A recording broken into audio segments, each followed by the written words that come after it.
because of the downturn in the Australian economy and all of these like forecast things that were supposed to happen in this doom and gloom that was supposed to occur in the next 12 months, in December of last year, the Immigration Department started allocating processing priorities for different types of applications.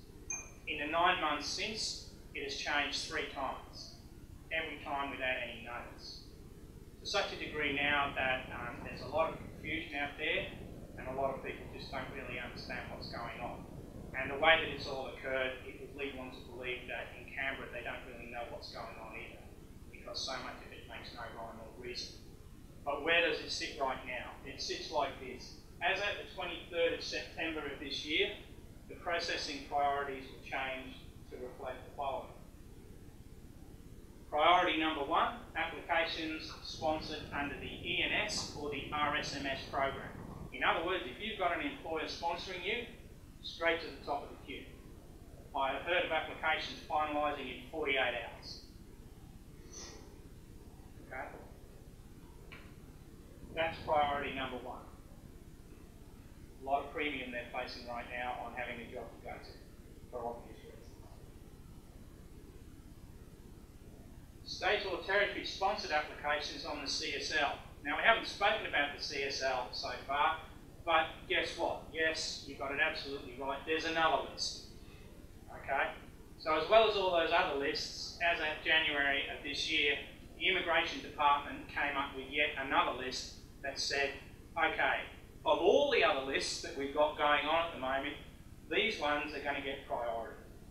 And it started off in January with about 60 odd occupations on it. In March, changed just like that, and they basically chopped everything off it pretty much other than allied health and allied health, and a couple of other high-level professional occupations. But the only trade that's on it at the moment is gas fitter and roof slating and tiles.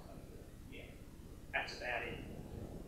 So what they did, they said, okay, they're the ones that are now getting the priority, all the rest falling behind. On the 23rd of September, they said, guess what, we're going to move the goalposts again. Now we're going to shuffle around all of this other priority as well, and we're going to rearrange it all. So, if your application is on the critical skills list, and you've been state or territory sponsored, then you're being processed as priority number 2. Emphasis on state sponsorship. Number 3, if you've got family in Australia that will sponsor you and you've got an occupation on the CSL, you'll go at number 3. If you're not sponsored by anybody but you've got a CSL listed occupation, you come in at number 4.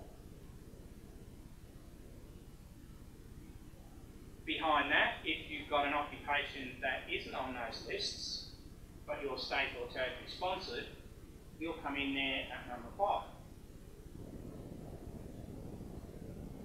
Modal listed and family sponsored occupations, you're at number 6. I can see you're confused already. I don't blame the rest. Okay. That's how it's sitting right now. It has changed 3 times in 9 months. It is ludicrous.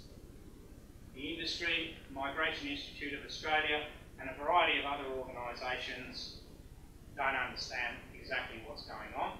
The Immigration Department aren't saying much. The states are up in arms because they're sponsoring people based on shortages that they've got right now, not shortages for people that are going to get a visa 24 months or 30 months from now or whenever it might be, because they don't really know, because basically what they've said is, it doesn't matter when your application went in, all of those in these just keep pushing it down. So who knows? Which is untenable. It doesn't work. Nobody will apply. It all dries up. It all dries to a hole at some stage. But that's how it sits right now. The consensus in the industry is that it can't stay like that. It's unsustainable, and they're aware of it. And there's a general consensus that within the next 6 months, it will change. Not only